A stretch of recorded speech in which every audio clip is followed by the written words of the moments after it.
अस्सलाम वालेकुम स्टूडेंट्स। हमारा चैप्टर नंबर 11 हीट जो है वो कंटिन्यू है और जो है हमने लास्ट अब लेक्चर के अंदर हमने बॉयल्स लॉ को कवर किया था। इस लेक्चर में जो है हम लोग चार्ल्स लॉ को कवर करेंगे और चार्ल्स लॉ क्या होता है तो उसकी स्टेटमेंट कुछ जो है आपकी बोर्ड पे लिखी हुई है।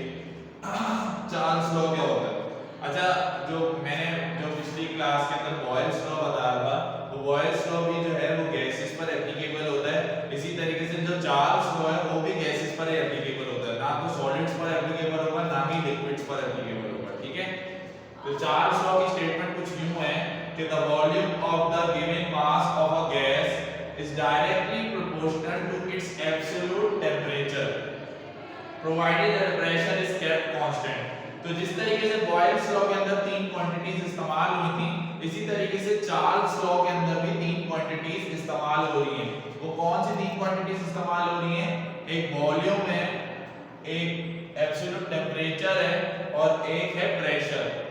ठीक है, इसके अंदर चार्ल्स लॉ ने चार्ल्स एक साइंटिस्ट था जिसने जो है चार्ल्स लॉ दिया था और चार्ल्स लॉ कुछ जो कहता है वो ये कहता है कि वॉल्यूम जो है वो डायरेक्टली प्रोपोर्शनल है एब्सोल्यूट टेंपरेचर के। दोबारा सुन लें, वॉल्यूम डायरेक्टली प्रोपोर्शनल है एब्सोल्यूट टेंपरेचर के, जबकि प्रेशर जो है वो कांस्टेंट है। डायरेक्टली प्रोपोर्शनल का मतलब क्या होता है? डायरेक्टली प्रोपोर्शनल का मतलब होता है कि हम वॉल्यूम कैसे बढ़ेगा? जब हम टेंपरेचर को बढ़ाएंगे तो वॉल्यूम भी बढ़ जाएगा, टेंपरेचर को कम करेंगे तो वॉल्यूम भी कम हो जाएगा। इनवर्सली रिलेशन में हमने पिछली क्लास में पढ़ा था कि इनवर्स रिलेशन क्या होता है? एक चीज को बढ़ाएंगे तो दूसरी चीज कम होती है, लेकिन डायरेक्टली प्रोपोर्शनल का मतलब ये होता है कि एक चीज बढ़ाएंगे तो दूसरी चीज ऑटोमेटिकली बढ़ जाएगी। अगर हम टेंपरेचर को कम करेंगे यानी कि किसी गैस को ठंडा करेंगे तो उसका वॉल्यूम कम हो जाएगा, और अगर किसी गैस के टेंपरेचर को बढ़ा देंगे यानी कि गैस को हीट कर देंगे तो उसका वॉल्यूम इंक्रीज हो जाएगा, बढ़ जाएगा। लेकिन ये उसी सूरत में हो सकता है जब हम प्रेशर को कांस्टेंट रखें।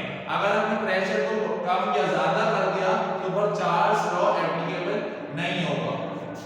ठीक है, ये तो था चार्ल्स लॉ। अब इसकी एक्सप्लेनेशन को डिस्क्राइब करने के लिए मैं यहाँ पर एक डायग्राम बनाता हूँ।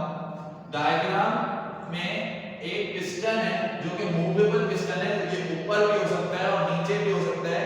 इसके ऊपर एक लोड रखा गया है जो कि प्रेशर है और वो कांस्टेंट रखना है आपको। लोड यही लोड होना चाहिए, एक ही लोड। इसके अंदर अभी गैस फिल है और इसका कोई ना कोई वॉल्यूम है। इसके वॉल्यूम को मैंने V1 कंसीडर कर लिया। अभी क्योंकि ये गैस किसी रूम टेंपरेचर के ऊपर रखी गई है तो इसका जो टेंपरेचर है वो है T1। ठीक है, प्रेशर को कांस्टेंट रखा गया। अभी इसका कोई ना कोई टेंपरेचर होगा और वॉल्यूम कुछ ना कुछ होगा। जब मैं इसी गैस को हीट कर रहा हूं तो हो क्या रहा है? जब मैं हीट करूंगा यानी कि मैं इसके टेंपरेचर को इंक्रीज कर रहा हूं, बढ़ा रहा हूं। जब मैं इसके टेंपरेचर को बढ़ाऊंगा तो वॉल्यूम में इजाफा हो जाएगा। हालांकि मैंने लोड उतना ही रखा था यानी कि प्रेशर उतना ही रखा है, वॉल्यूम में कैसे इजाफा हो जाएगा? जब हम टेंपरेचर को बढ़ाते हैं तो टेंपरेचर डायरेक्टली प्रोपोर्शनल होता है kinetic energy of the molecules के।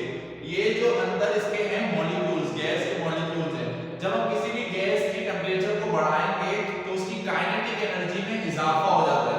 जब काइनेटिक एनर्जी में इजाफा होता है तो वो फिर कोलिजन ज्यादा क्वांटिटी में कोलिजन टकराना शुरू कर देते हैं। जब वो टकराना शुरू कर देंगे तो वो पिस्टन, क्योंकि लोड जो है वो हमने कांस्टेंट रखा हुआ है, लोड यानी कि प्रेशर को कांस्टेंट रखा हुआ है, प्रेशर कम है, तो जब मॉलिक्यूल्स आपस में टकराना शुरू कर देंगे due to increase of kinetic energy, जब काइनेटिक एनर्जी बढ़ रही है और मॉलिक्यूल्स आपस में टकरा रहे हैं तो पिस्टन जो है ऊपर की तरफ ट्रैवल कर जाता है, ऊपर की तरफ चला जाता है, जिसकी वजह से वॉल्यूम में इजाफा हो जाता है और वॉल्यूम बढ़कर V2 हो जाएगा। तो इसका मतलब क्या हुआ? टेंपरेचर को हमने इंक्रीज करा तो वॉल्यूम में इजाफा हो जाएगा। ऑन द अदर हैंड अगर हम टेंपरेचर को, एक और डायग्राम बना रहा हूं, अगर मैं टेंपरेचर को डिक्रीज कर रहा हूं पिस्टन मैंने डिक्रीज कर रहा हूं मैं टेम्परेचर को, यानी कि चेंज तो कर रहा हूं लेकिन डिक्रीज कर रहा हूं, कम कर रहा हूं टेम्परेचर को, तो पिस्टन जो है वो नीचे की तरफ ट्रैवल करना शुरू कर देगा। उसकी वजह ये होती है कि जब हम किसी भी गैस को ठंडा करते हैं तो उसकी मॉलिक्यूल्स करीब आना शुरू हो जाते हैं। जब मॉलिक्यूल्स करीब आना शुरू हो जाएंगे तो आपस में जब वो करीब आएंगे तो वो जगह बहुत छोड़ देंगे, जिसकी वजह से पिस्टन जब वो करीब आ जाएंगे जिसकी वजह से लोड ज्यादा हो जाएगा। जो एक लोड है वो भी पिस्टन को ज्यादा लगेगा, जिसकी वजह से पिस्टन जो है वो नीचे की तरफ ट्रैवल कर जाएगा मॉलिक्यूल से करीब आने की वजह से। तो जितना टेम्परेचर को हम कम करेंगे वॉल्यूम में उतनी कमी आ जाएगी। और अगर आपने टेम्परेचर को कम कर दिया, कितना कम कर दिया कि समझ लें टेम्परेचर को हमने जीरो कर दिया, तो क्या वॉल्यूम भी जीरो हो जाता है? तो वॉल्यूम जीरो नहीं होता। हमेशा याद रखिए वॉल्यूम कभी भी जीरो नहीं होगा। ये होगा कि जब हम टेम्परेचर को इतना ठंडा कर दें कि वो जीरो के बराबर हो जाए, तो इसका मतलब ये है कि वो जो गैस है वो गैस लिक्विफाई हो जाती है, लिक्विड स्टेट में चली जाती है। लिक्विड स्टेट में चली जाएगी तो ऑब्वियस सी बात है कि चार्ल्स लॉ एप्लीकेबल नहीं होगा। इसका मतलब ये है कि जब हम टेम्परेचर को इतना ज्यादा कम कर दें यानी कि जीरो कर दें तो वॉल्यूम जीरो नहीं होता। वो उसकी वजह क्या है कि गैस जो है वो लिक्विड स्टेट में चली जाती है, लिक्विफाई हो जाती है। क्योंकि मैंने आपको बताया जितना ज्यादा आप गैस को ठंडा करेंगे उतने मॉलिक्यूल्स करीब आएंगे, इतने मॉलिक्यूल्स करीब आ जाएंगे कि वो लिक्विड की फॉर्म में स्टेट को चेंज कर लेंगे। अच्छा, इसी से रिलेटेड एक टॉपिक है एब्सोल्यूट जीरो, जिसकी ये डेफिनेशन है कि एब्सोल्यूट जीरो की कि अगर टेम्परेचर को हम जीरो कर दें तो वॉल्यूम भी जीरो हो जाता है। लेकिन ये प्रैक्टिकली प्रूव बात नहीं है, किसी भी गैस की प्रैक्टिकली प्रूव नहीं है। उसकी वजह ये है कि गैस जो है वो लिक्विड स्टेट में चली जाती है, गैस जो है अपनी स्टेट को चेंज कर लेती है, जिस पर ये चार्ल्स लॉ अप्लाई नहीं होता। अब हम इसकी ग्राफिकल रिप्रेजेंटेशन देख लेते हैं।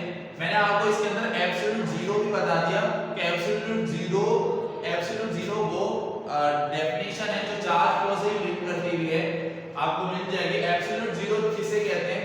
एब्सोल्यूट जीरो जो है वो उसे कहा जाता है कि अगर हम टेम्परेचर को जीरो केल्विन कर दें यानी कि जीरो कर दें तो वॉल्यूम भी जीरो हो जाता है। लेकिन ये जो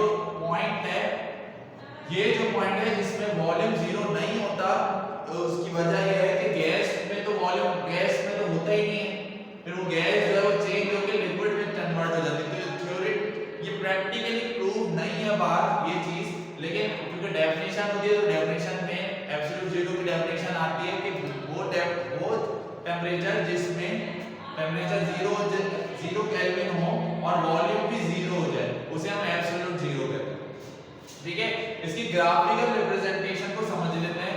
पेपर में इसकी ग्राफिकल रिप्रेजेंटेशन से रिलेटेड एक क्वेश्चन आएगा और वो बोलेंगे कि वॉल्यूम और टेम्परेचर के दरमियान ग्राफ बनाएं। तो वॉल्यूम और टेम्परेचर के दरमियान ग्राफ जो है वो स्ट्रेट लाइन बनती है। उसकी वजह ये है कि ये दोनों डायरेक्टली रिलेशन है, तो इनके दरमियान जो लाइन बनेगी वो स्ट्रेट लाइन बनेगी। जितना वॉल्यूम आप बढ़ाते जाएंगे उतना टेम्परेचर भी बढ़ता जाएगा। तो ये भी हमारे चार्ल्स लॉ, आई होप कि आपको ये चार्ल्स लॉ अच्छे से समझ में आ गई होगी। बॉयल्स लॉ और चार्ल्स लॉ जो है ना दोनों इंपॉर्टेंट टॉपिक हैं। अगर आपको ये चीज अभी समझ में नहीं आएगी तो जनरल गैस इक्वेशन आपको समझ में नहीं आएगी। अगर हम अभी इन केस अभी जो है ना आगे वाले टॉपिक जब हम कवर करेंगे जिसमें जनरल गैस इक्वेशन है, जब हम वो ड्राइव करेंगे तो उसमें दोनों चीजें आएंगी, बॉयल्स लॉ भी और चार्ल्स लॉ। आई होप कि आपको ये